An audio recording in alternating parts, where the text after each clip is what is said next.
Bhagavad Bihari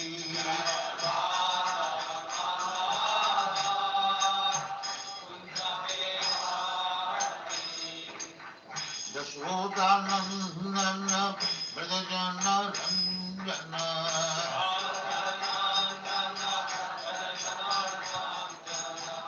Jashodanandana Brajajana Ranjana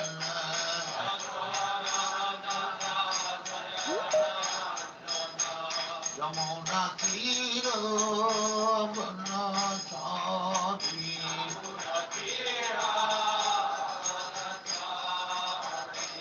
Yamuna Tira Banachari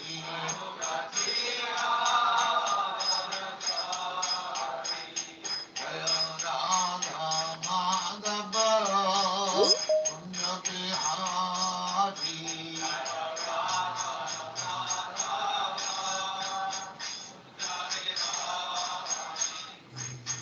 Gopijana Vallabha Girivaradhari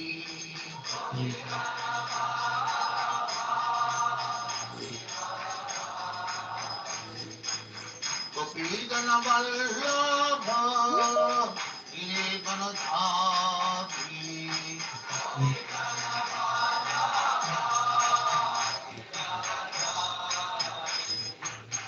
Yashodanandana Brajajana Ranjana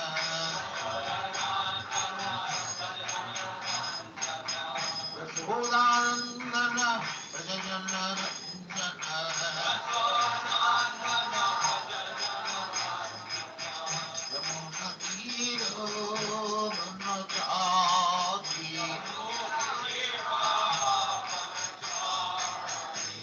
Yamuna Tiro Banachari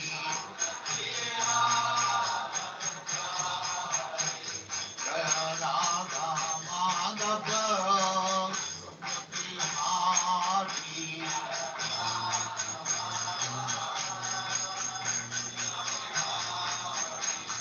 Jaya Radha Madhava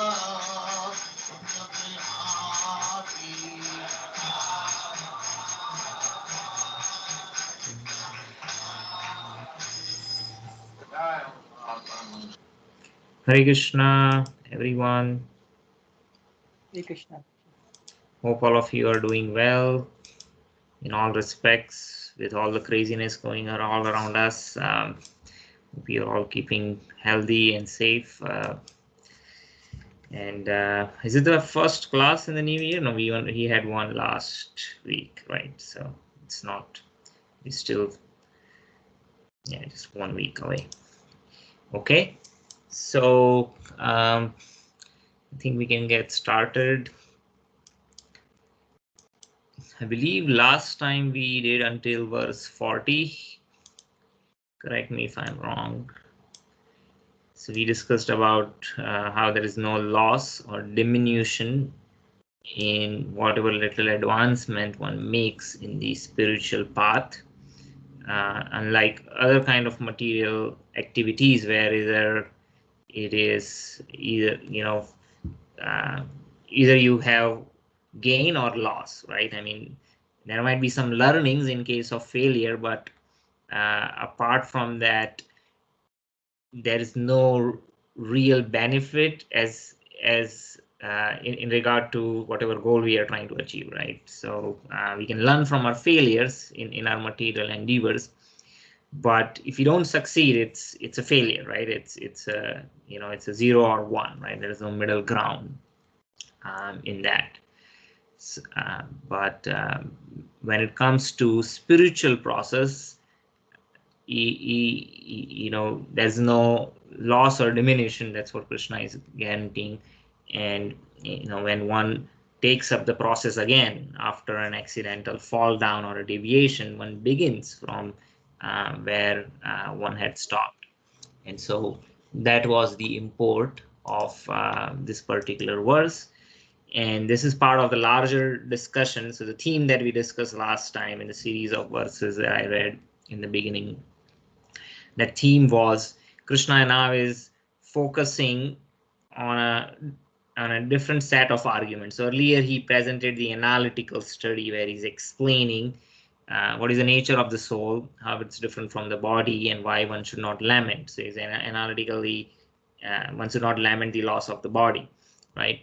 Now, he is presenting a perspective from the prescribed duties. What is the ultimate purpose of the prescribed duties, right? So the prescribed duties, according to one's varna, their goal again is initially is motivated. Those prescribed duties people are motivated to perform for material benefit, but the theme that Krishna is presenting, that there is a higher purpose, right? So initially one might be motivated by ulterior reasons, but in the process one will eventually gain knowledge why they are doing what they are doing, right? And once they understand the purpose, they will eventually not be motivated by material gains, but will act for a higher purpose. So I think he makes this point, right? Let's see. So he describes all this, then he says, yeah, thus far I have explained by analytical study. Now I'm going to explain it in terms of working without fruitive results, right?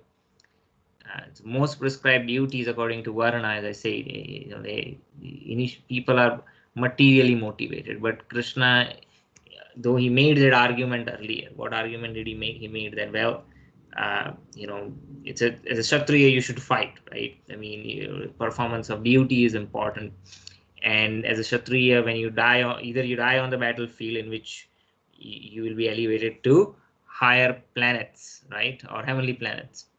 So that is fruitive results, right? So that is materially motivated. Or if you win, then you enjoy an unparalleled reign over the kingdom, right? So again, that is a fruitive result. So either way, so Krishna had presented that argument, but now he's going to talk from a higher perspective, right? So he's setting the ground. He's saying working without fruitive results. So in that regard, we had read a series of verses, but I believe as far as the purport was concerned, we were only able to discuss verse 39 and 40. That's what I recall. But if that's not the case, let me know. At least through 40 we had discussed. So we'll continue from verse 41.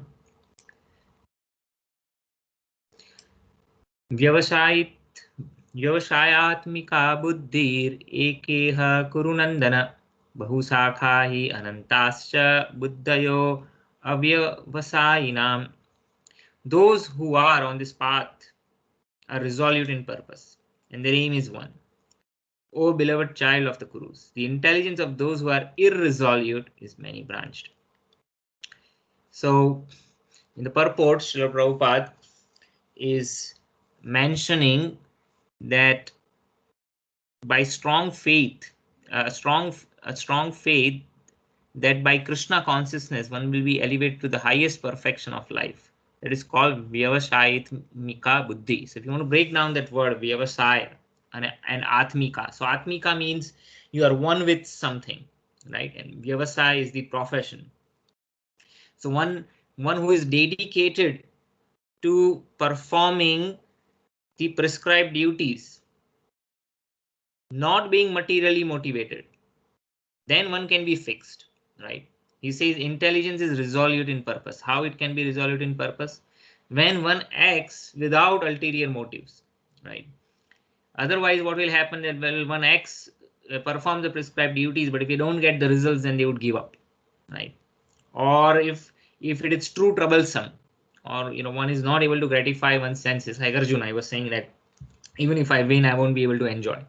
So that is a troublesome situation. So then he is not fixed, right? So this Vyavasayatmika Buddhi is needed for anything, even something if you want to achieve materially. If we are not fixed in our purpose, if we are not dedicated to it, then we cannot achieve that, right? But why would one be dedicated to a cause, right? I mean, there has to be some motivation. So generally that's a material motivation. Now, in case of the varnashram duties, I think I explained this earlier many times, but initially the material motivation might be there, but what happens is that due to law of diminishing returns, what would happen is that, you know, the gratification that one was seeking earlier, that gratification one won't get anymore. But because they are engaged according to their nature, right, they have this inertia, the emotion of inertia, and they will continue to act. So they need to do something because of the modes of nature. They will force them to act. But after some time, that material motivation does not become the main driving factor, right? Because of law of diminishing returns. So if I'm hungry, the first morsel that I eat gives me so much satisfaction. By the time I finish my plate, what will happen is that, you know, by the time I reach the last morsel, maybe I'm already full. And so much full, I don't have any room to put another morsel. I would rather not take it, right? So that is the nature of the material world.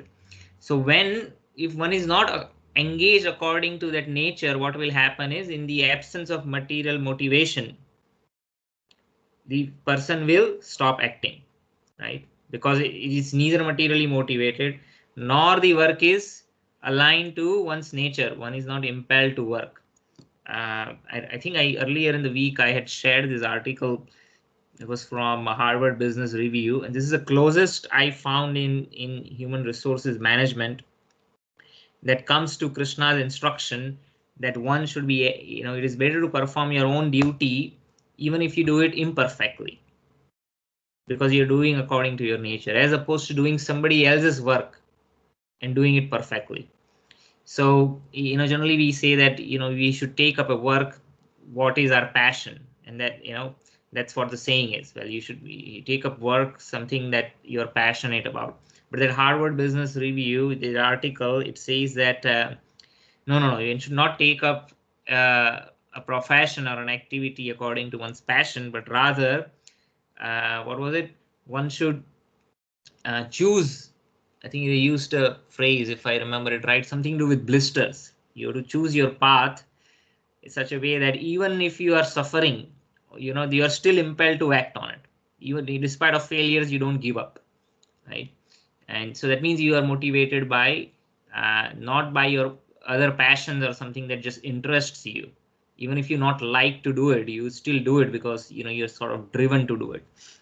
And so it's not exactly the same thing that Krishna is saying, but it's analogous to it, because if you see the Vedic civilization, it resisted the invasion of foreign powers for such a long time, and it was able to maintain its cultural and spiritual and intellectual superiority as long as they followed strictly the duties according to their varna, and society was immune to collapse.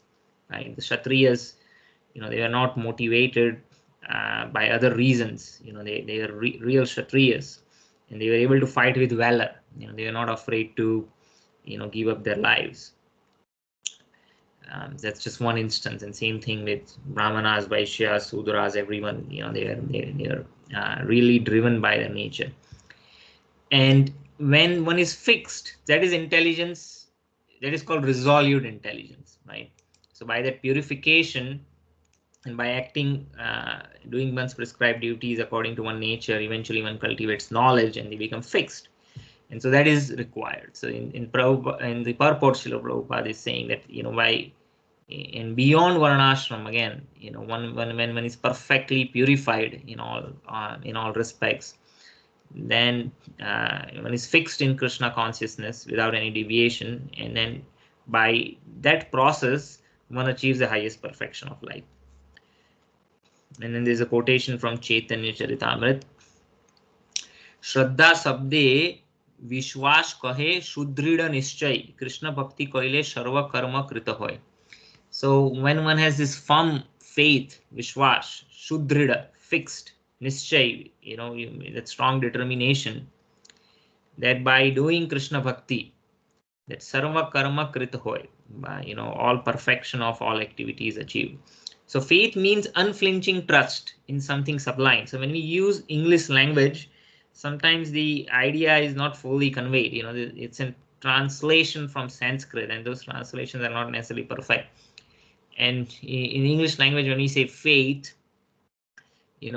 faith generally means, well, I believe in something, and I might believe in something, and somebody else might believe in something else, and it just seems like whimsical, right? And a lot of religion, they say faith-based religion, that's why it does not appeal to people, because faith is just considered to be some sort of whimsical belief. But the word shraddha, the root shra, comes from shravana, and dha means drid nischay, and this might not be the exact Sanskrit definition of it. So don't quote me on that, but generally the words, I'm sure there's a technical definition of shraddha, but I'm just sort of summarizing it. By listening, shraddha is that it's a conviction that one develops by listening to someone who has actually realized the truth, right? So when somebody speaks who has themselves realized the truth, it has an impact, right? And then when we listen to that, and by listening and seeing that how this person is practicing in his or her life, right, and that is reflected in their speech, and that conviction come across, and then we ourselves develop that conviction.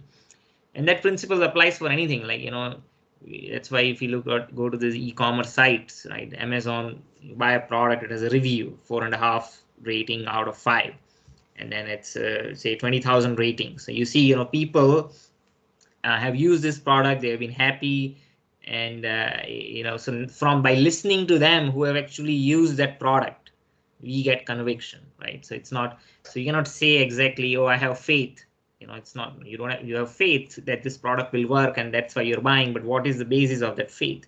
You've seen that this has worked for others, right? So shraddha comes from listening to someone, and that it's a conviction that develops by listening to someone who has realized the truth. So this faith means unflinching trust in something sublime. When one is engaged in the duties of Krishna consciousness, he did not act in relation to material world with obligations to family traditions, humanity, or nationality. Now again, Prabhupada is trying to explain or present the North Star, that is even beyond performing your prescribed duties. But of course, we cannot reach there artificially. Like Arjuna, Krishna did not ask him to say that, hey, you just do devotion or take up bhakti or just chant Hare Krishna, right? He's asking Arjuna to act according to his duties, right? And in that process, when one performs that duty as a yajna or a sacrifice to Vishnu or Krishna, that we'll learn later in chapter 3 and chapter 4, that entire process becomes spiritual, right? It's not materially motivated. When one achieves that higher stage of perfection, then one is free from obligations, in the sense that they don't have other obligations to humanity or society, and one can be just practice spirituality, right? And then maybe they can impart that knowledge to others as a full-time occupation. But otherwise, one is bound by those obligations to prescribed duties. So fruitive activities are engagement of one's reactions from past good or bad deeds, right? So based on our past karma, we are put into a particular situation, and we might be advantaged or disadvantaged to in our situation to perform any kind of action, right? We want to achieve something, right?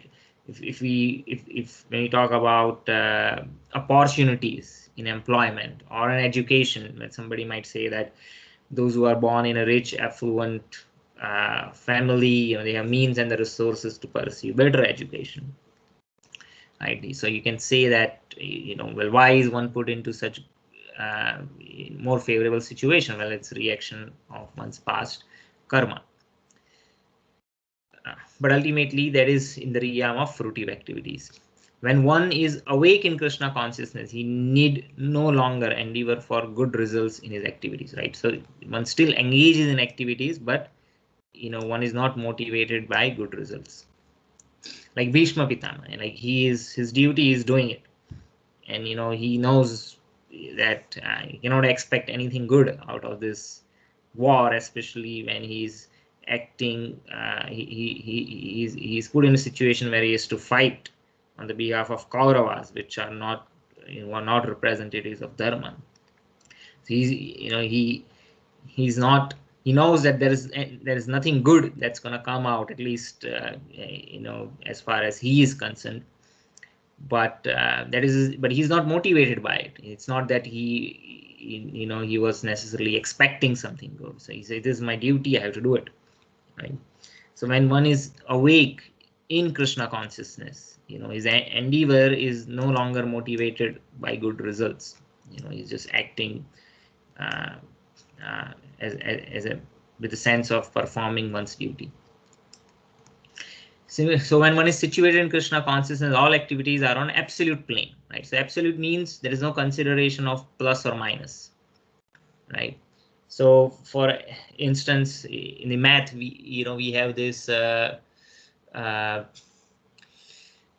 this function called absolute function, right? So what is it? How is that absolute function work? If you pass a negative number, right, it comes out, it gives positive. The output of that function is positive number. So you pass minus 10, it will give you plus 10. If you pass plus 10, it will still give you plus 10. That means it makes no distinction between the positive and the negative, right?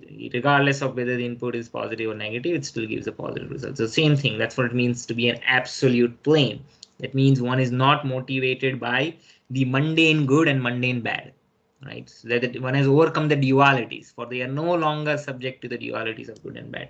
That is the highest perfection of Krishna consciousness, is renunciation of material conception of life. This state is automatically achieved by progressive Krishna consciousness. So the resolute purpose of a person in Krishna consciousness is based on knowledge. That's again, we'll learn this later in chapter 3, where Krishna is saying, well, the ultimate purpose of doing again all the prescribed duties is to gain knowledge of why we are doing it, and what is that knowledge? Vasudeva sarva iti samahatma durlabha. One really understands that ultimately the purpose of this activities is to offer it as a sacrifice, the fruits of our results as sacrifice for the satisfaction of Vishnu, or even the action itself can be offered, as we will learn later. So a person in Krishna consciousness is the rare good soul who knows perfectly that Vasudeva or Krishna is the root of all manifested causes.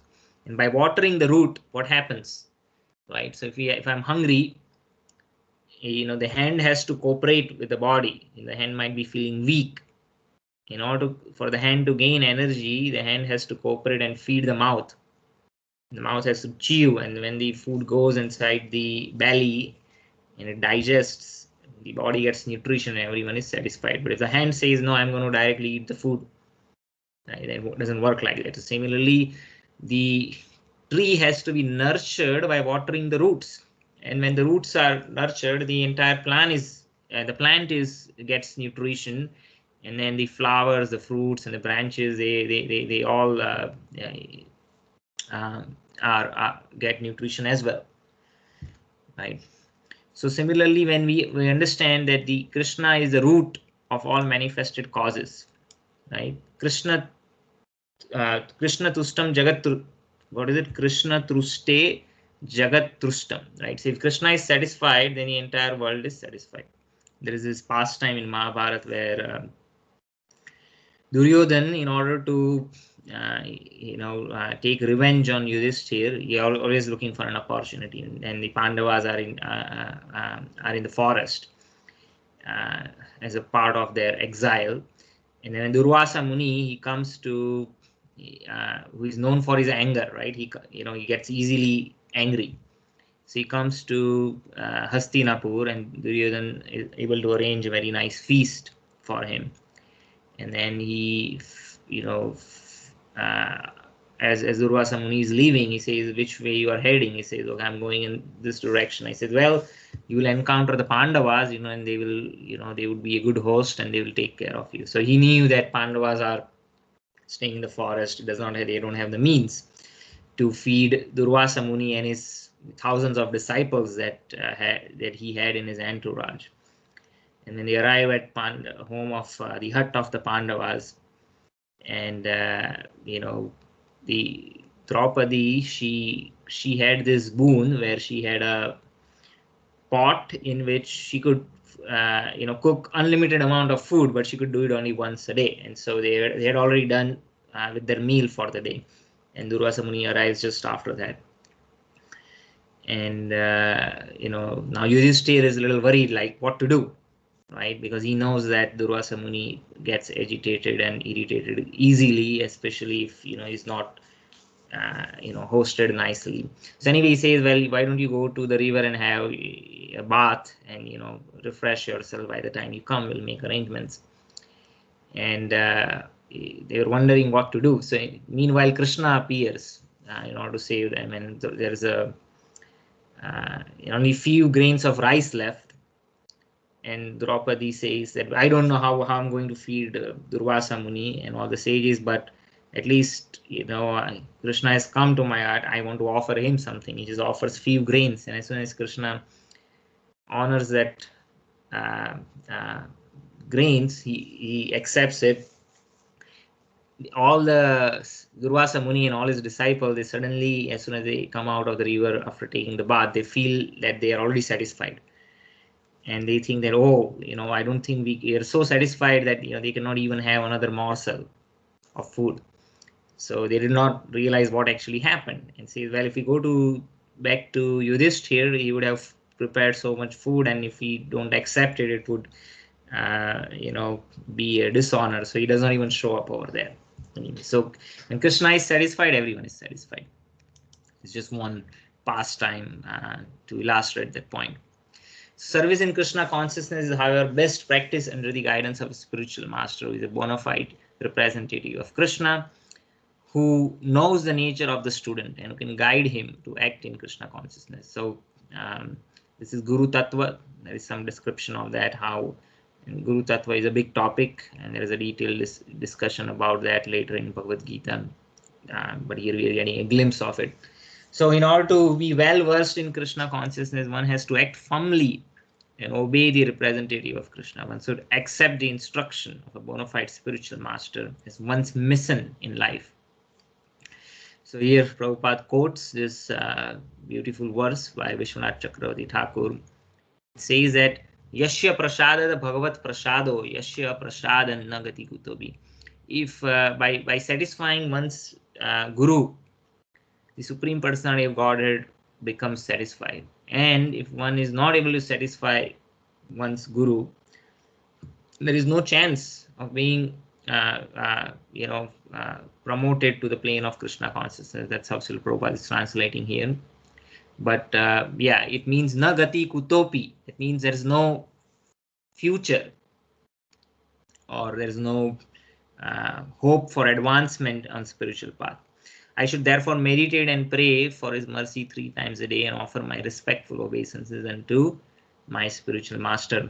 So the whole process of the spiritual path, if we look at, in Goloka Vrindavan, there's Radharani who is always, she is serving Krishna. Krishna also serves Radharani. Radharani, she is, always eager to serve Krishna. And then all the gopis, the unlimited gopis in Goloka Vrindavan, they are assisting Radharani in her service to Krishna. And then in the gopis, there are manjaris, which are young girls, younger than the gopis, mostly pre-teen kind of age. They are assisting gopis. And then, the whole idea of spiritual path is to be servant of the servant of the servant of the servant, right? So that's the entire path. In the material world, we all want to be master, right? And then the idea of service is there to the extent that we expect some return or gain, right? There are very few examples of selfless service. And Srila Prabhupada quotes the example that, in the material world, the best example of selfless service that we can get is the service of a mother to her child. It is completely selfless. A mother does not expect anything in return for her service. Otherwise, the services in this world, they are mostly motivated, especially the economy, the way it works. We do some service in expectation of some remuneration, right? So that is there. Or sometimes people are involved in philanthropy or charity, but there could be ulterior motives. I'm not saying everyone is like that, but one could be, well, I have so much wealth that I even if I use to its fullest extent, it's I won't be able to use it. So why not use it for other purposes which will bring me everlasting fame, maybe, right? So maybe when I pass away, people will remember me as a charitable person. So that could be motivation. People might want to do it, saying that I might get some tax benefit, or so there could be many other reasons. Even for something that might appear uh, very charitable, could be. I'm not saying everyone is like that, but when it comes to spiritual process, the whole idea is that of selfless service, and not expecting anything in regard. So that is the nature of all the liberated beings in the spiritual world. And for that, one has to really overcome that mentality of being the master and to be able to serve selflessly.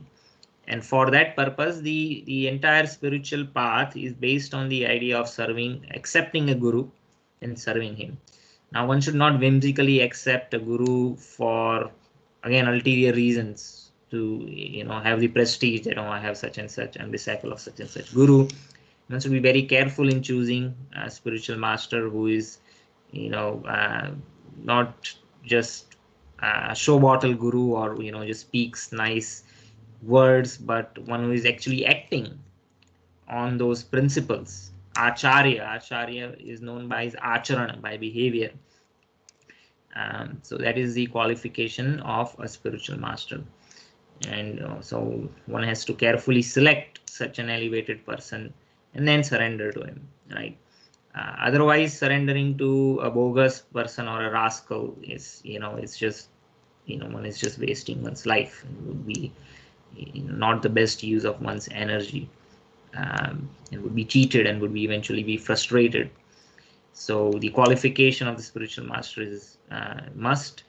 And then when one is able to find such a person, then one can dedicate in selfless service. If you look the history of spiritual tradition in recent past, or periods prior to that, there's so many examples of ideal spiritual master and their disciples in all traditions, all Vaishnava traditions. Ramanujacharya, there are the stories of him and his disciples. Madhvacharya, so many stories from Nimbarkacharya, Sri Chaitanya Mahaprabhu, of course. So that is the example that is given. So the basis of spiritual progress, again, is to overcome the mentality of being the master and to serve selflessly. And so that's why this process is very important. The whole process, however, depends on perfect knowledge of the soul, beyond the conception of the body, not theoretically, but to realize practically, when there is no longer a chance for sense gratification manifested in fruitive activities. Yeah, when there is no longer a chance for sense gratification manifested in fruitive activities, that means one eventually overcomes the material motivation and simply acts for a higher purpose, as a sense of performing an activity for sacrifice. And when one is not fixed, what will happen? The mind is diverted by various type of fruitive acts. He says, wherever I'll get a gain, I'll go there. Right? So that system is not sustainable. That's why in Vedic culture, right from childhood, one is trained in that, to have that samskaras in one's varna, so that one is fixated in that path. And even if there is calamities, or there are ups and downs in life, then one does not switches or jumps the profession. Wherever is money, I'll go there. Not like that. One is fixed in one's activities prescribed according to one's nature. Any questions on that? Okay, I don't see any questions. Okay, verse number 42 and 43. यामिमां पुष्पितां वाचं प्रवदन्ति अविपश्चितः वेदवादरता पार्थ नान्याद् अस्तीति वादिनः कामात्मानः स्वर्गपरा जन्मकर्म फलप्रदां क्रियाविशेष बहुलां भोगेश्वर्यगतिं प्रति.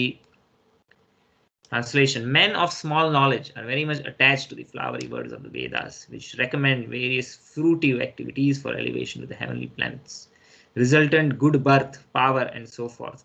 Being desirous of sense gratification or opulent life, they say that there is nothing more than this. So, in the Vedas, there is a section of the Vedas called Karma Kanda. The whole purpose of Karma Kanda again is they know that living entities they are in the material world because they have material desires, right? And instead of so how do we bring them towards the spiritual process? So instead of them pursuing material desires in an atheistic way, let's engage them in dharma, in the sense that you perform this dharma, this sacrifice, and the higher authorities, the demigods, they will give you different kind of benedictions which will help you live comfortably in this life and afterlife. So, and by doing that, the whole idea is that at least they are on the dharmic platform, right? So when it comes to dharma, as soon as you say sacrifice, that means you want to satisfy the demigods. Then there are do's and don'ts, right? Things that you could do, things that you cannot do, right? There is a moral code of conduct. But in an atheistic platform, what happens is that morality goes away, right? The morality is reduced. I mean, you can say, atheists won't agree to it. They would say, well, we also have our moral codes, and their moral codes generally boil down to, well, you can pursue any kind of sense enjoyment as long as it does not harm others. And so it sounds very it sounds very nice, right? There's morality even among atheists. Well, you can say that, but what happens is that how they define that's as long as it does not cause any harm to others, right?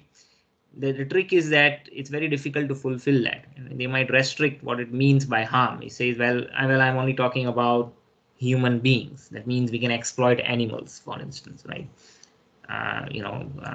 That's why the meat consumption is so rampant. It's everywhere. But if you even look at a subtle level, the way the material world works is that as long as you say that I want something for my own benefit, that itself would mean that it would be disadvantageous to someone else, right? That's just the nature of the world. Something good for me, that means by definition, the way it works is that it is at the cost of exploitation of others, especially in an industrial society. If people are living with much in a traditional way, much more connected to the earth, where there is not so much exploitation of material resources, then even in those scenarios there is some exploitation of others, but it is aggravated in an industrial society. Something that we get for very cheap, for $2-3, maybe an electronic device at Walmart.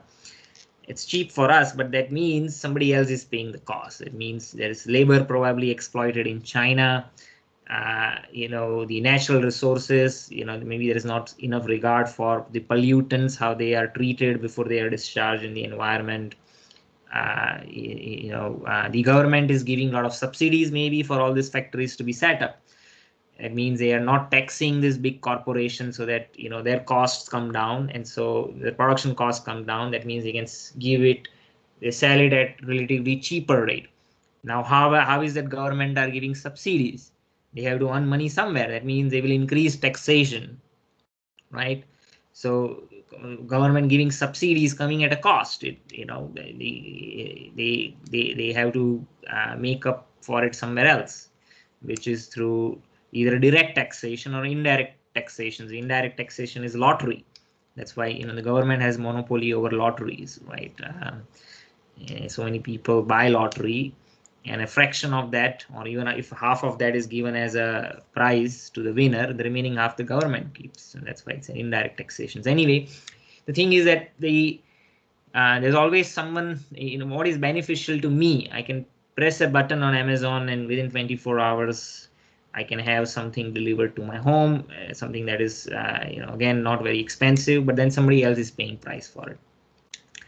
So the idea that on the atheistic platform that one can enjoy without hurting others, it's a fantasy. That does not in reality, that does not exist. So the whole idea of the Vedic civilization is to engage people in the activities. They have material desires and they can be fulfilled. But one did not have an industrial society for it, right? It doesn't have to exploit the nature resources to an in such extensive way that it actually harms the earth and pollutes it. It's not sustainable. But rather, when they are acting on the dharmic platform, not only it sets up the moral boundaries, but also what it does is what we can call it something as what we call cross-selling, right? So you go on Amazon, you buy a product, and you buy a product, and it says, well, those who bought this product, they also bought this, and they also bought that, right? So it's an opportunity to cross-sell, and you probably might make more money on cross-selling than the original item. And so this idea again is not new, right? So the sages, for the elevation of the masses to a higher platform, they establish dharma, artha, kama, moksha. So on the basis of dharma, if one aspires to get artha, which is economic development, in order to satisfy kama or material desires, then what would happen is when those material desires are frustrated, or or they diminish because of the law of diminishing returns, because they are on a dharmic platform, they might question, okay, what is beyond this? And then dharma provides the ultimate purpose, which is moksha, and the idea of liberation is also available in dharma, but they are brought to that platform in a sequential, progressive way, right? But on atheistic platform, that is not possible, because what happens is, even on atheistic platform, the nature of the material gratification is that eventually one will be dissatisfied, right? Whether one does dharma, artha, kama, or on an industrial atheistic setup, either way, the material gratification eventually will lead to frustration. But because they are on an atheistic platform, they don't know what to do when they are frustrated. So they might get depressed, or they might commit suicide, or commit violent things. There might be other psychiatric help that they might seek, but again, taking different kind of medications, it's like a superficial treatment. It really does not solve the problem, because ultimately the soul needs satisfaction. And so the whole the setup of the Vedic society is that one needs to be gradually brought to that higher spiritual platform, and though they might begin initially motivated by fruitive results. And so Krishna is presenting that over here. So he says that, okay, initially men are attracted, but they are not very intelligent. That's all right. In the beginning, no one is intelligent. We have to be trained. We are attached by the flowery words of the Vedas. and they might perform different kind of prescribed duties to for fruity reasons, and want to be elevated to a better situation in this life or afterlife. So in these Vedas, there are many sacrifices which are recommended, right, for elevation to heavenly planets. So again, sacrifices is that Vaishyas, especially when you do a sacrifice, you're not only offering oblations of ghee, rice, and grains in the homam. That is one kind of sacrifice, but that's not the only kind of sacrifice. Krishna will later explain in chapter 3. There are so many other kind of sacrifices which don't deal with dravya or substances. But in either case, in order to do, arrange for those elaborate sacrifices, one has to make arrangements. For that, one needs money, right? And one has to earn that money, and again earn that money based on moral principles, and again within the bounds of one's varna and varna based prescribed duties.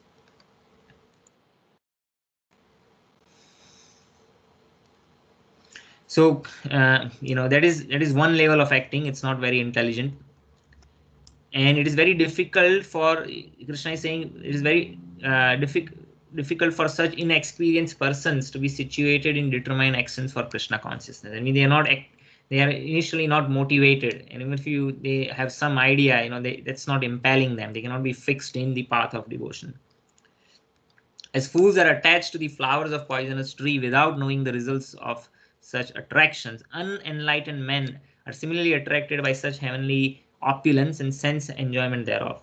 So even the heavenly opulence and enjoyment is compared to flowers of poisonous trees, because in one way, they are very appealing.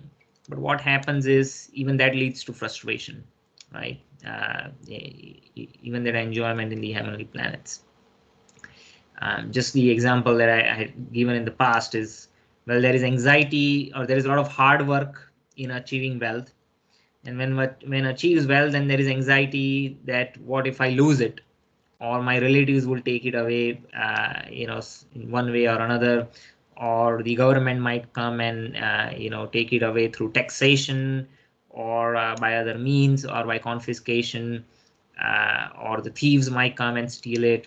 And so that though one is spending that wealth, and there's still some anxiety, and then one actually does spend it, there's always, I've spent way more than I should have spent, right? So it's mixed. It's a mixed kind of enjoyment where it's not completely pure. So this is a mundane example, but the idea is that it's always tinged. Any kind of material activity, it's not completely pure. So even what appears like heavenly opulence has its own limitations, and that's why the metaphor is used, that compared to the flowers of a poisonous tree. So in the Karma Kanda section of the Vedas, it says that, you perform these sacrifices, you are elevated to heavenly planets where you can enjoy Somarasa, right? So it's a very refined kind of intoxicant. It makes you feel much more stronger and fit for different kind of enjoyment. So it's not just simply an intoxication, but it actually strengthens one's senses. If the senses are weak, suppose, if we are sick or if we have fever, then we might not be interested in doing activities which are otherwise pleasing to us. Why? Because the senses are weak. The senses are not healthy. So in order to have, suppose if I like to eat a lot of nice delicacies or preparations, but what if I have indigestion, right? If I cannot digest it, then though I have a desire, I cannot fulfill it, right? So these senses need to be strong and fit. And so Somarasa is not simply an ordinary intoxicant, but it also makes that body and senses very healthy and suitable for such kind of sense enjoyment. So people who are attracted by such kind of narrations in the Vedas, they do not have any idea about higher purpose, nor they are attracted. Uh, uh, Even if they come to know about it, they are not attracted by it, and they just simply go in this repeated cycle of being elevated to the heavenly planets and coming back down to the earth once their pious credits are over. and then just keep going in this fashion, and that's not very intelligent, right? Just as if you're just going around in a Ferris wheel. They're generally very sensual. They do not want anything other than heavenly pleasures of the life. It is understood that this gardens called Nanda Kanana, in which there is good opportunity for association with beautiful women, profuse supplies of somrasa. Such bodily happiness are certainly very sensual. Therefore, those who are purely attached to such material temporary happiness as the lords of material world. So that, that's not one who is intelligent will see the futility of such activities. That's the purport of this. Any questions on this verse? Prabhuji, not on this verse, but like a general question. So when one of the reasons that Arjuna gives not to fight was that he will incur sin, and then in Srimad Bhagavatam first canto, I think 12th chapter, when Maharaj Yudhishthir is trying to perform the Ashwamedh Yagya, one of the reasons he's performing that yagna is again to wash himself of all the sins that he might have incurred because of the war. So how does that make sense now that on one side Lord Krishna is telling Arjuna that you are not going to incur sin because you are going to perform your duties, and then Dharmraj Yudhishthir is again making the same argument, but in this case Lord Krishna is present there, organizing, looking after all the arrangements and everything. So how do we understand that? Let me repeat the question just so I understood right. So you're saying that on one hand, the performance of prescribed duties itself causes sinful reactions, right? In the course of performance of activity. On the other hand, performing the prescribed duty of sacrifice is meant to overcome those sins. So how do you reconcile those two facts? Is it what you saying? So so my question was like, when Arjuna was told that you are not going to incur sins if you are doing your duties, but then so the same should also apply to Maharaj Yudhishthir, but Maharaj Yudhishthir is finally performing the yagna to wash himself of all the sins that he might have incurred. So then why did he need to perform that yagna at all if he should also be in the same place as Arjuna, that he fought the war for his as per his Kshatriya dharma? Right. It's a very, very good question. So there, I'd like to answer this. There are two aspects of this, as you already mentioned. One is Krishna addresses actually this at two different places in Bhagavad Gita. So one is that I think it's 335. Is it 3? Let me see. So Bhagavad Gita 335 is where Krishna is saying, it's or there's similar verse in 18th chapter. Let me see if I can find it. So here he's just saying that performing others' duty is bhayavaha. But there's another version of this where it says that it's not subject to sin. Let me find that verse and I'll explain and answer your question. This verse appears twice. Yeah, 1847. Yes. So yeah, here he says, see, duties prescribed according to one's nature are never affected by sinful reactions, right? So that is a premise on which Krishna, is saying to Arjuna that, well, if you perform your prescribed duties, then you won't be affected by sinful reactions. So that is the basis. So it's better to engage in one's own occupation, even though one may perform it imperfectly. One might not be really good at doing it. Rather than performing someone else's occupation and performing it perfectly. Because if you do activities according to one's nature, it's not subject to sinful reactions. So this is the basis on which Krishna is making that statement. Now the other place, again in the 18th chapter, it says smoke is covered. Yeah, here. Just the next verse, see? 48. I did not know it was the next. So verses 47 and 48. So 48 is saying the exact opposite, right? Which it apparently. He says, now he's saying every endeavor is covered by some fault. Just as fire is covered by smoke. Very famous verse. Sarva arambi doshena dhumen agniva anavrita. Right? Sarva arambi doshena dhumen agniva anavrita. Therefore, one should not give up the work born of his nature, O son of Kunti, even if such work is full of fault. Right? So how do you understand verses 47 and 48? Kind of apparently they are saying different things. Let's read again. So if you look at the sequence, if you go back to how that conversation starts, he's saying, by worship of the Lord, who is source of all beings, who is all pervading, a man can attain perfection through performing his own work. That means according to one's prescribed duties. Then he's saying that, duties performed according to one's nature are never affected by sinful reaction. Then he's saying every individual is covered by some fault. So here, there are two parts to it. One is, it is true, every activity has some fault. So here's an example, right? The Kshatriyas, because in this context we are talking about Kshatriyas, so let's just take that example. The Kshatriyas, they are supposed to, like other Varnas, they are also supposed to act according to their nature. And Kshatriyas are very valorous, and they have this spirit of controlling others. Krishna says, and the quality of Kshatriya is Aishwarya Bhava, right? Right here. Heroism, power, determination, resourcefulness, courage in battle, generosity, leadership. So this leadership is ability to control others. They are natural controllers, right? That is the natural qualities of the work of the Kshatriyas. So in order to exert that, sometimes they have to enforce power, right? Power means they should be skilled in using different weapons, right?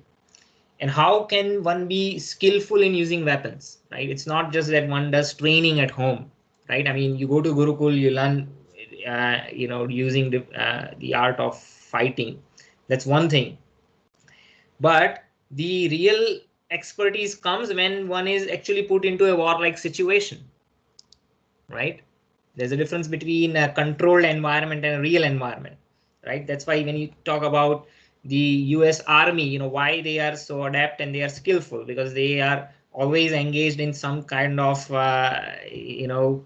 wars for their, supporting other countries, for a higher cause of democracy, or for whatever reason. They might be in Iraq, Afghanistan, and they have these bases all over the world. But because of their engagement, they are able to keep their skills sharp, right? So similarly, Kshatriyas at the time, it might appear like, why these people are always fighting, right? That might appear like that. But by engaging in those activities, or those kind of skirmishes, they are able to keep their skills sharp, because it's not a controlled environment, right? It's a real life war-like situation. And sometimes, it doesn't mean that every day they go and fight just for the sake of fighting. But whenever there is an opportunity, or things, they don't run away from the challenge, right? And they would fight. Or sometimes they would go to the forest and hunt. Now, when you hunt, you're killing the animals. But unless they are accustomed to seeing blood, what veins to cut, how to assault, they won't be trained. But by engaging in those activities, what's happening, right? You can say there is a fault, right? There is that animal was unnecessarily slaughtered, so there's a sin incurred over there. And whenever they engage in all these skirmishes, again there is a sinful activity associated with it. So that sin is there, right? In one way, you can say that that sinful reaction is there. But what happens is, the flip part of that is that because they are acting according to their nature, right, they are not affected by sin. So the example that I've given, just like a carnivore animal, right? If that animal consumes flesh, right, you cannot expect that animal to do anything else, right? Now in the process, it did kill another animal, but the animal, right? Suppose a tiger killed a deer. The tiger does not get a karma, because you cannot expect tiger to do anything different, because the tiger is acting according to its nature. So same thing, the Varna system is again designed in such a way that in any activity there is going to be fault, Whether you do according to Varna system or without Varna system, there's always going to be fault. Why?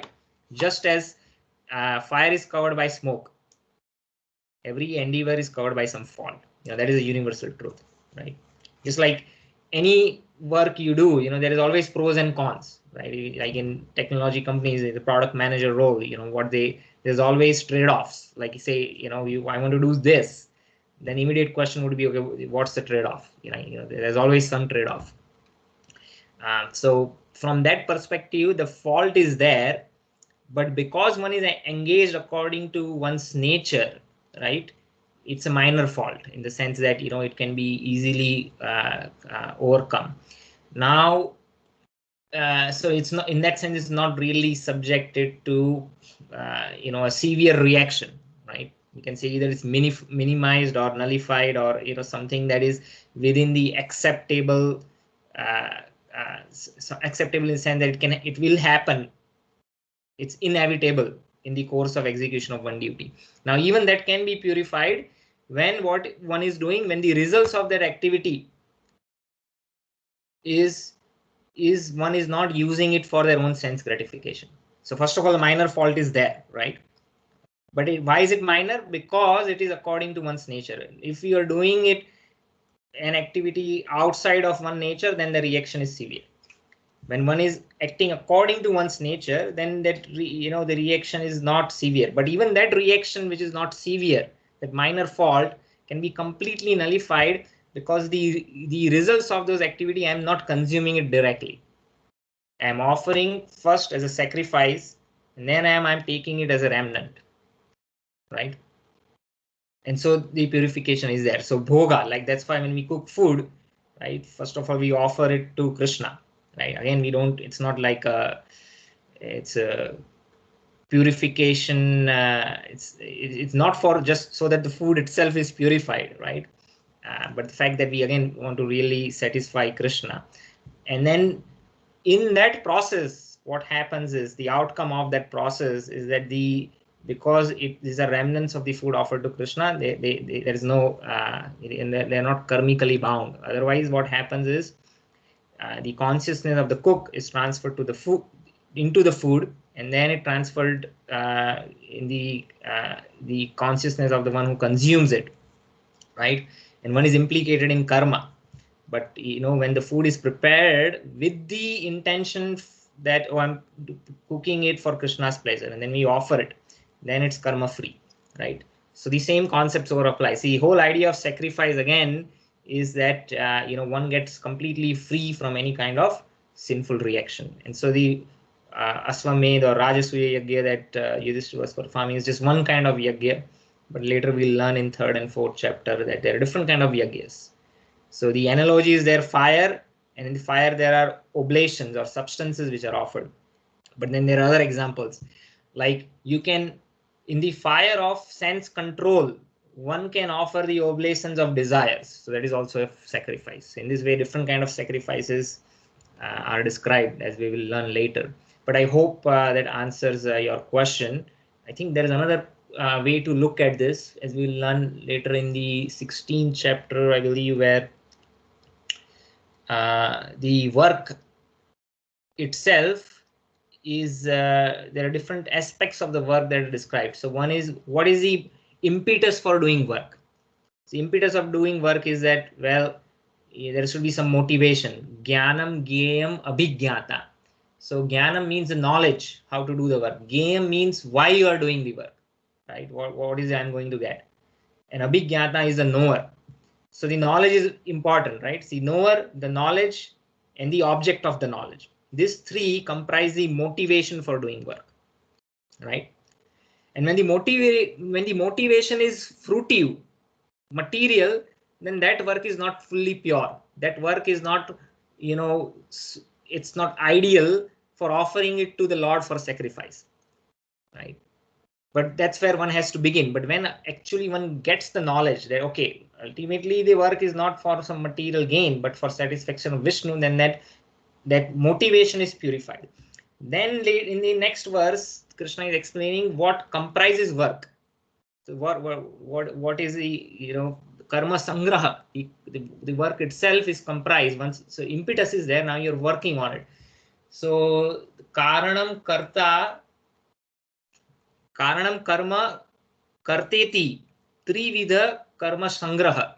So the karma sangraha, the work itself comprises of the senses, karana, that is working senses as well as knowledge acquiring senses. Then there is karma, which means prescribed duties. See, prescribed duties means one cannot just take up any activity. This activity according to one nature. Why? Because that work is pure. It's natural. That work is something you can offer as a sacrifice. Just like if I want to offer something to Krishna, I cannot offer something that I have myself eaten it, or something that is stale or rotten. It has to be pure. Similarly, when work is offered, that work also has to be pure. The motivation for work has to be pure. That means, that work should not be materially motivated. That's the motivation, right? Jnanam geyam abhigyata. Similarly, work, karanam karma karteti. So the prescribed duties are according to one's nature, and when one acts according to that nature, the work is purified. And then karteti, that means the doer himself should be pure. So ideally in Vedic society, that's why the emphasis is that right from childhood, they are trained in their varna, samskaras. So they get the pure samskaras, and then when their varna is pure, right? First of all, the doer is pure. Then the activities are pure because they are as per the prescribed duties. And the senses are pure. How are the senses pure? There's another example, another place in Gita where Krishna, I think later in this chapter, or in the third chapter, Arjuna is saying, okay, now you have explained me everything, that one has to act according to prescribed duties, act according to the duties which are prescribed. But why is it that one acts against it? Why is it one does not act according to the prescribed duties? Krishna says it's because of lust only. And this lust it resides in your mind, it resides in the senses. So when senses are not filled with lust, they are purified. So that is karana karma karteti. So senses have to be purified. If the senses are full of lust, then they won't be resolute in purpose. They won't act for satisfaction. So when the senses are purified, the prescribed activity, right, that is, if you act according to it, that is already purified because according to nature. And then karta himself is pure bred in the sense that is not a varna sankara. One of the reasons why Arjuna did not want to fight, he was lamenting. He's saying that if all the men die, then women would be exploited. That would be unwanted population, and that would be without any consideration of varna, because when women are exploited, it's not that they are getting the men are marrying them and they're following the restrictions of varna, right? So is all the unwanted population, the progeny will be subjected to mixed samskaras. That is varna sankara. Sankara means linking or mixing of the varnas. So such a person is already disadvantaged, right? So all these considerations are there. Yeah. So to answer your question, there are different gradations, right? So what is worthy of being offered in sacrifice, right? Is that it should be free from sin or defects, or it should have minimal defects, right? And that minimal defects is the defects that come in the due course of execution of one's duty, right? As smoke is covered by fire. So the Arjuna, whatever prescribed duty he is doing, he is still subject to sin, but that sin is not as grave as this sin, where one is acting against one's nature. Duties prescribed are never affected by sinful reaction, because eventually, those are again offered as a sacrifice. I hope that answers your question. So yeah, there is a fault. Yeah, every endeavor has a fault. But then, that's a minor fault. Just like another example is this hunter Mrigari. He was hunting, for his own sense gratification, he was half killing all the animals in the forest. When Narad Muni appears on the scene, he's saying, this animal is half alive, is tormenting and suffering in pain. There's another animal further down, few steps, is also suffering, half dead. And he says, what's going on? So he follows the trail and comes to the hut where Mrigar is living. He says, what's going on? I see that you are a hunter. So killing animals on your part is not a big sin. That's the first statement he makes, because you are a hunter. That's, that you're acting according to your nature, that's your samskara. So it's not a big sin, but because you're half killing them, that's a grave sin. So in due course of activity, all activities have some reaction, but by acting according to one's nature, those are minimized. And when we are doing it, okay, so the activity itself has fault, but when the motivation is purified, then it's completely free of fault, right? Arjuna, so jnanam geyam abhigyata, trividha karma chodana, right? The motivation, the three aspects of the motivation, when they are fully purified, then even if there is a fault, one does not have any reaction. And that work is fully eligible to be offered as a sacrifice to Vishnu, because in order to offer anything to Vishnu, it has to be completely pure. So if the motivation is not there, even then if one is acting, then there is that fault has some reaction. But when the motivation is fully pure, then that is also purified. And in that case, one can offer, that work is fully eligible to be offered to Vishnu, right? And then one can get, and one accepts the remnants as a benediction or prasadam. Now, devotees being humble, what they say is that even if they are purely motivated, they don't have any other motivation, they are doing it for the sake of sacrifice, and they are acting according to that prescribed nature, in that case they would be completely free from sin. They feel out of humility that I committed so many sinful activities, and they never have that pride. And so in that humility, they might also say that, oh, I have committed so much sin, and so let me go and rectify that by doing this sacrifice or this kind of prescribed atonement, like Balaram, right? So Balaram is the Supreme Personality of Godhead, is the expansion of Krishna. When Mahabharat war was beginning, he didn't wanted to participate on either side, so he said, I'm gonna go away. He left, and then he first visits Naimisharanya, where Bhagavatam was just about to be being spoken. The first instance of Bhagavatam, not the one that was spoken by Sukadeva Goswami. This is Sutta Goswami.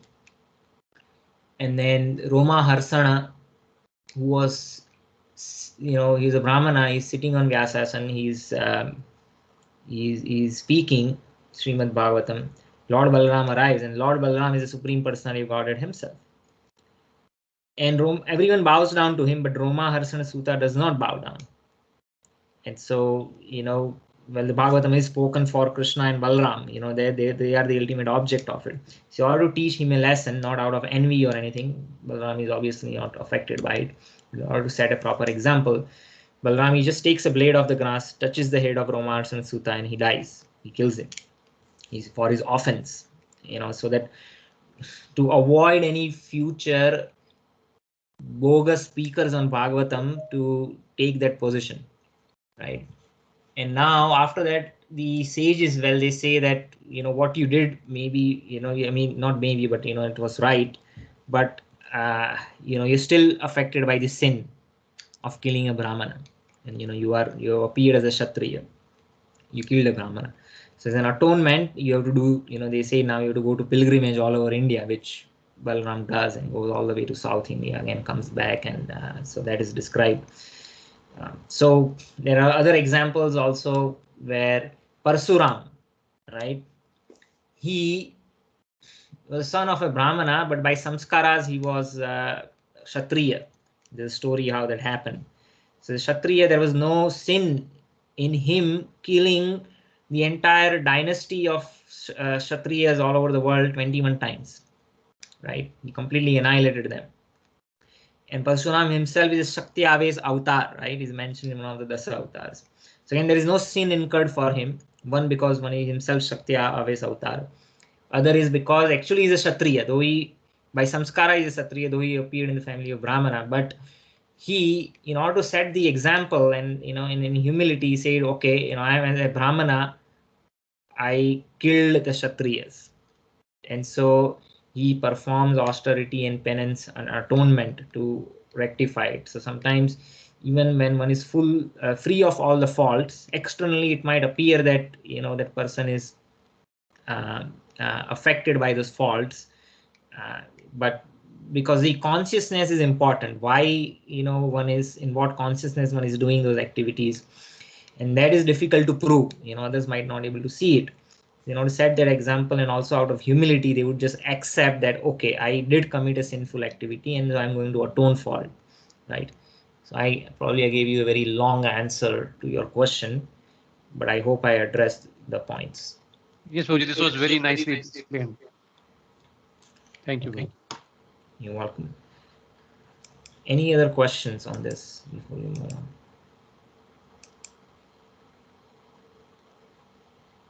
Okay. Verse number 44. Bhogesvarya prasaktanam tayapahrita chetasam vyavasayitmika buddhi samadho na vidhiyate. In the minds of those who are too attached to sense enjoyment and material opulence, and who are bewildered by such things, the resolute determination of devotional service to the Supreme Lord does not take place. So it's another variant of the verse earlier, which again talked about that resolute intelligence, right? So in that, it was slightly different version. He says that their intelligence is multi-branched, right? So here, instead of that, Krishna is saying that it's not fixed in devotional service. It's just the same thing, saying in a different way. In one way, you are saying that because the intelligence is not resolute, it's too much attached to sense enjoyment, they cannot be fixed in devotion, right? Earlier verse, it was saying, well, because the intelligence is not fixed and resolute in purpose for performing devotional service, they are attracted by so many different things. So it's just a different way of saying the same thing. Here Prabhupada is Srila Prabhupada is explaining samadhi. He says when mind is fixed in understanding the self, it is said to be in samadhi. That means the mind, intelligence, they are fixed. Samadhi is never possible for people who are interested in material sense enjoyment. So if you go back to the analogy of the body and the senses being compared to the chariot which is pulled by the horses. So what happens if the 5 horses, they are all running in different directions?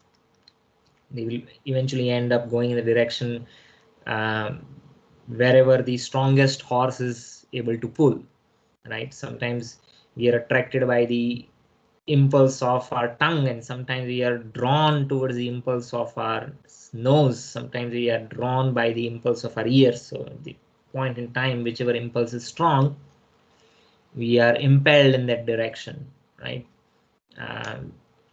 But especially if the intelligence is not sharp, the intelligence can analyze that impulse and know whether to respond to it or not in a controlled way, then we have control over our activities. Otherwise, we are not resolute in purpose. Intelligence could be multi-branched, as the earlier verse was saying. It would go in either of those 5 branches wherever that sense is pulling, right? So but when it's fixed in samadhi, then one is able to overcome the impulses for sense enjoyment.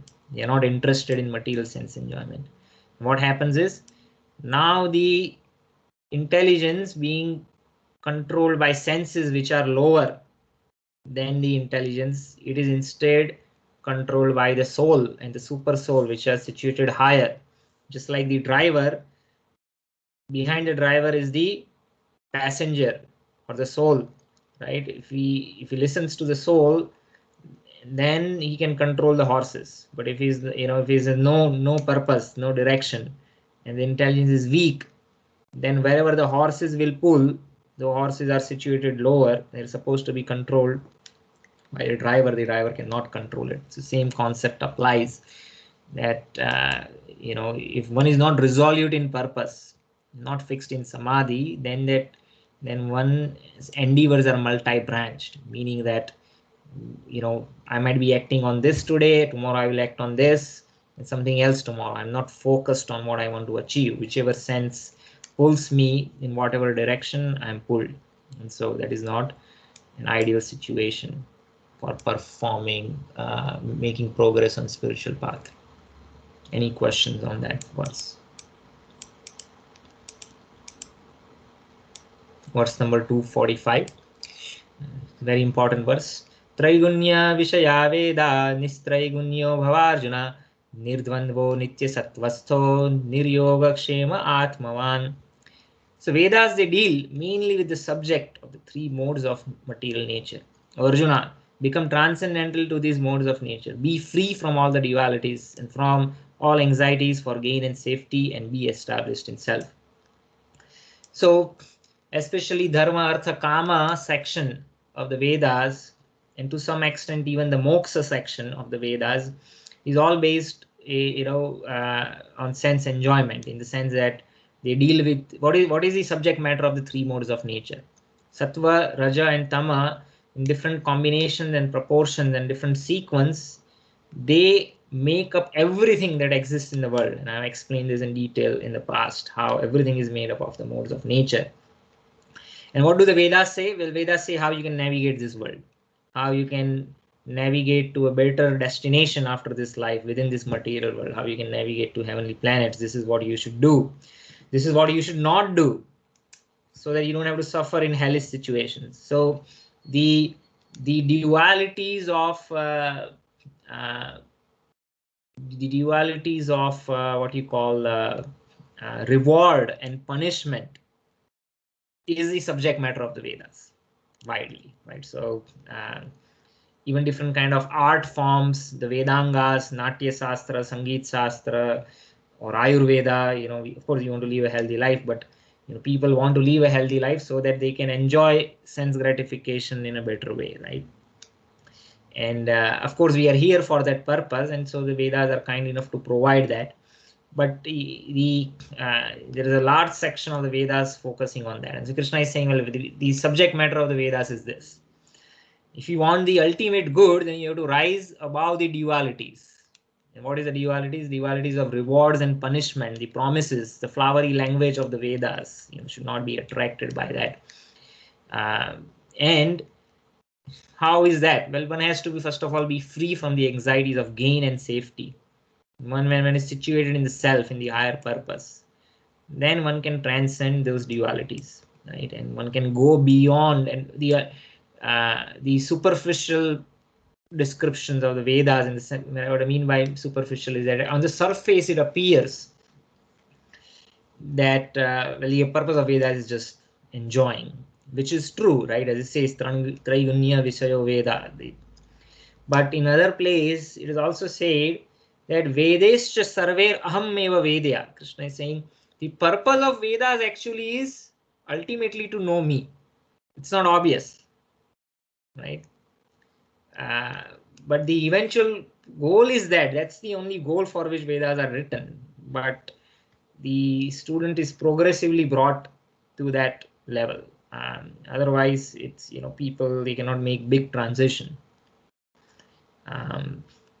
They might not be even attracted to it. Just like anyone, even if someone takes spirituality, they don't take for a selfless reason. Ultimately, maybe we are fed up of the dualities of the world, or we see the frustrations of material enjoyment and say, well, I want something that actually really satisfies me.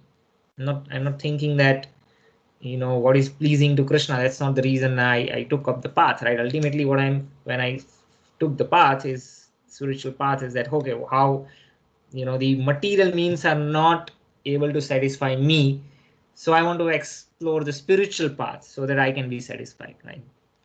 And in the course of time, when one really understands the spiritual path, then one sees even the higher purpose. That, okay, ultimately higher purpose is not just my own satisfaction, but even that will automatically be achieved in due course of time, but ultimately is satisfaction of Krishna, right? And that is the natural position of the soul.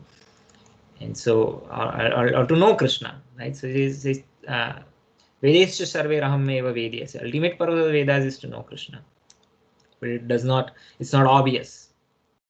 It's not obvious to laymen when they come across the Vedas. So let's see, we'll try to finish this purport. I think it's doable. So all material activities, they involve action and reaction in three modes of material nature, right? And Vedas, they and these fruitive results, they cause bondage, right? So when we say navigate this material world, how do I elevate to the heavenly planets? How do I avoid hellish situation? How do I atone for my sins?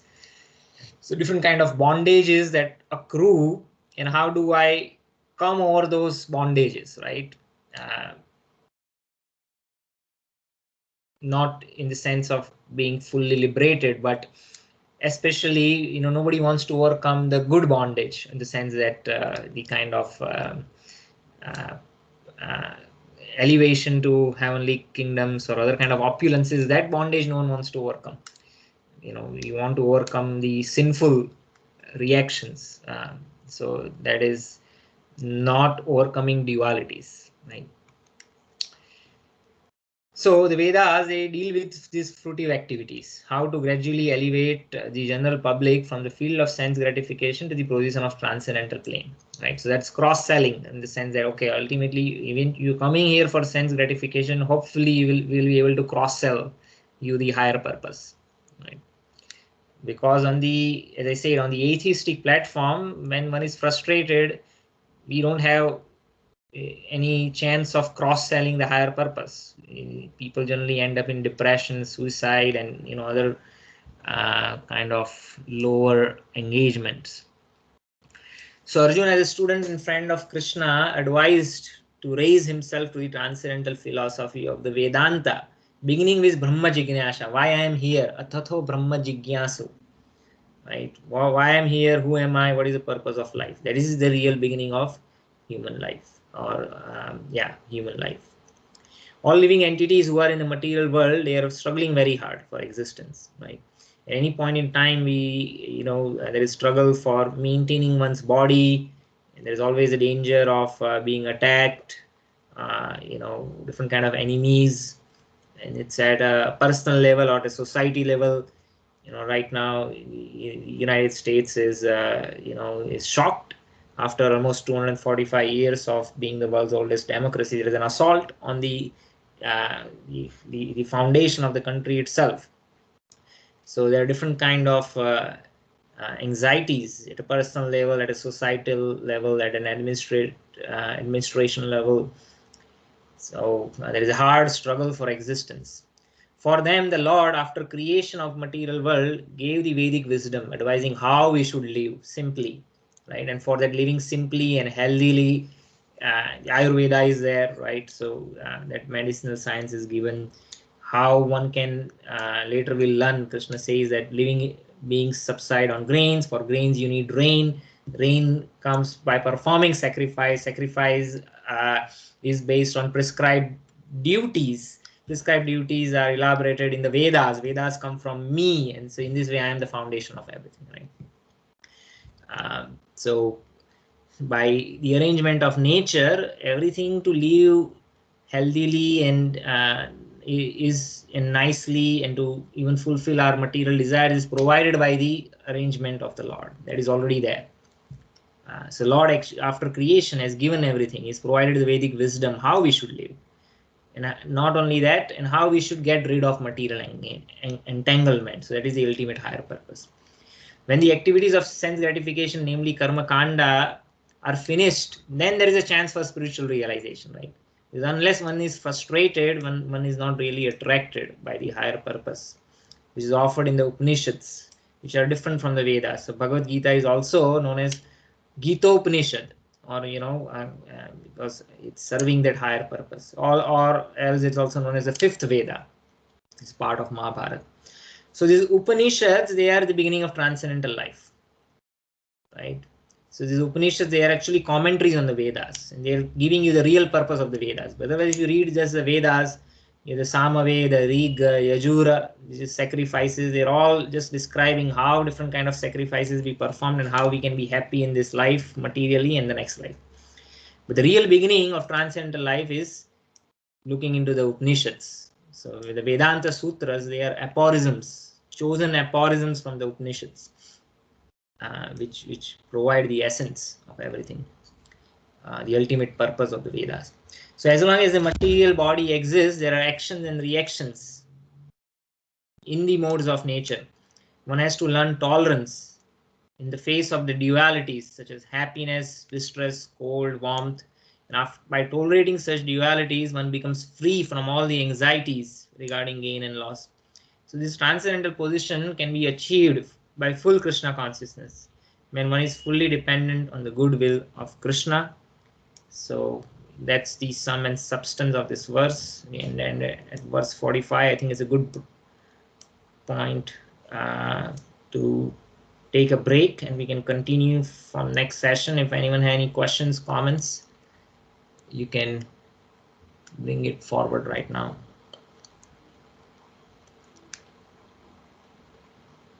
Anyone? No? Okay. In that case, we can conclude the class. Thank you very much. All glories to Srila Prabhupada. Hare Krishna. Hare Hare Krishna. Krishna. Hare Krishna.